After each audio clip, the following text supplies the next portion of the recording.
Este es el inciso número uno de la tarea C2, en donde tenemos un circuito lógico conformado por cuatro entradas, en donde se solicitan dos salidas y determina el estado de la salida Y. Esto está compuesto por cuatro compuertas NOT, cinco compuertas AND y dos compuertas OR. Para esto necesitamos tener una tabla de verdad del respectivo circuito lógico, en donde se verifican los diferentes estados de las entradas A, B, C y D y las salidas Z y Y. Entonces, para determinar estos estados debemos comenzar con los primeros bits, que es una configuración de 4 bits como vemos en la entrada. Para esto, entonces, seleccionamos la opción de ejecutar en Logisim, presionamos o activamos la entrada D, donde vemos que el comportamiento de la salida Y es el único que cambia de estado cuando se selecciona ese bit. Por lo tanto, en la tabla de verdad debemos de agregar un 1 en la salida. Y en Z 0, claro. Ahora debemos de ejecutar el siguiente bit o el siguiente estado de las entradas, que es una configuración del segundo bit. Para esto la entrada C cambia de estado y las compuertas AND determinan si es una salida correcta o determinada de la función lógica, digamos. Entonces aquí podemos observar que la salida Y y la Z no tienen variación en su estado, se mantienen en cero, por lo tanto se agregan cero. Entonces aquí sería un cero, que hay una corrección, y en Z cero. En el siguiente estado de la entrada de bits tenemos en C1 y D1. Entonces cambiamos la entrada de A1. Podemos observar que el Z se mantiene igual y la salida Y cambia de estado a 1. Entonces se coloca su respectivo cambio en la tabla. El siguiente estado de las entradas es con B igual a 1 y los demás en cero.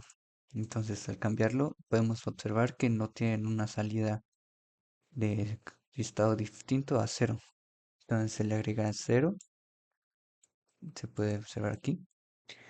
Ahora el siguiente es con D igual a 1. Se cambia de estado y podemos observar que el estado del Z y el Y en las salidas cambian. Entonces en la tabla se le agrega el 1, como podemos observar. El siguiente estado es 1 en B y 1 en C. Entonces se cambia en el circuito lógico y el estado es 0 en las dos salidas. Aquí podemos ver que ya se colocaron. El siguiente estado en las entradas es 1, 1, 1, B, C, D activas. Entonces se cambia el estado del D y el estado de las salidas cambiaron a 1, ambas salidas. Se cambia aquí los estados en las salidas. Ahora cambiamos al siguiente nivel de entrada, que sería 1 en A y los demás en cero. Al activar solo la compuerta A podemos observar que está en cero las salidas. Y exactamente está aquí en cero también en la tabla. Se coloca cero y cero. El siguiente es 0, 1 en A, perdón, y 1 en D. Las demás en cero. Se cambia el estado de D a 1 en el circuito lógico y podemos observar que está en uno los estados de salida, ambas salidas. Aquí se puede observar que ya se colocaron y los siguientes estados también en 1A y 1 en C.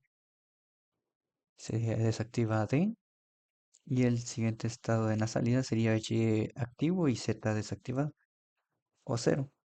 Entonces su respectivo valor se coloca en la tabla de verdad. Y ahora para seguir, continuamos con el estado de la entrada D. Se cambia a valor 1. No tiene variación en las salidas, Y se mantiene igual y Z en cero. Entonces se verifica, Z está en cero y Y en 1. El siguiente estado es A y B activas y los demás desactivadas. Entonces se cambia el estado y se puede observar que Y cambió de estado a cero. Z se mantiene en cero a como estuvo anteriormente. Entonces se verifica que haya estado en cero en la tabla de verdad. El siguiente sería uno en A, uno en B y uno en D. Se activa D y C se deja en cero. Las salidas respectivas corresponde a una Y activa y una Z activa. Verificamos en la tabla de verdad, está uno y uno en las dos salidas. El siguiente sería con C activo y D desactivado. Podemos observar que en este se desactivó las salidas, se verifica, sí, cero y cero. Y el último estado en las entradas sería todas las entradas activas. Y podemos observar que las salidas se activaron ambas respectivamente. Entonces aquí están. Para este circuito lógico podemos observar que las compuertas no tienen validez en ciertos activos de las compuertas AND, pero sin embargo necesitan otras entradas para activar las compuertas OR y mandar señal a las salidas Y y Z. Entonces para esto ya verificamos entonces que las salidas corresponden a uno y a cero en sus respectivas combinaciones de entrada.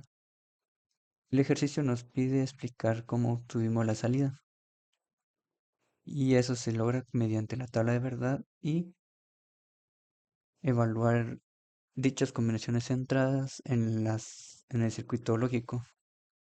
Si se desea determinar una función lógica, se debe comparar qué entradas están activas y otras desactivadas para una combinación de dos salidas. Por ejemplo, aquí sería una determinación donde A, B, C y D, pero solo D está activa. Para el siguiente uno en la salida Y, C varía, pero D se mantiene constante. Entonces aquí sería una compuerta de A negada, B negada y D que es constante. Esa sería la combinación entre esos dos estados de la compuerta Y.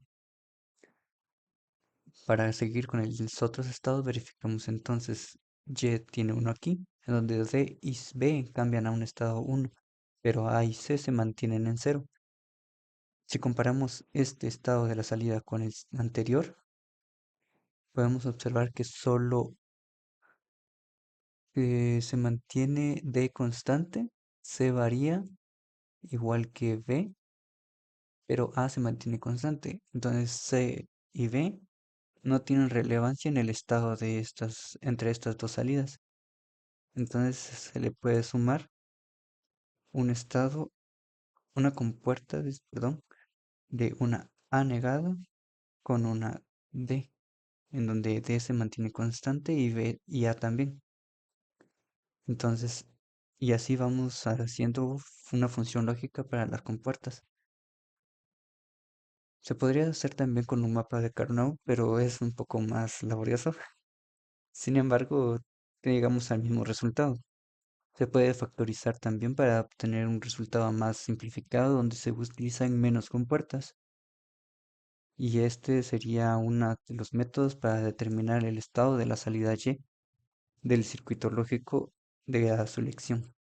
No tiene que ser necesariamente este, puede ser cualquier circuito lógico en donde tengamos una o dos o tres estados de salida.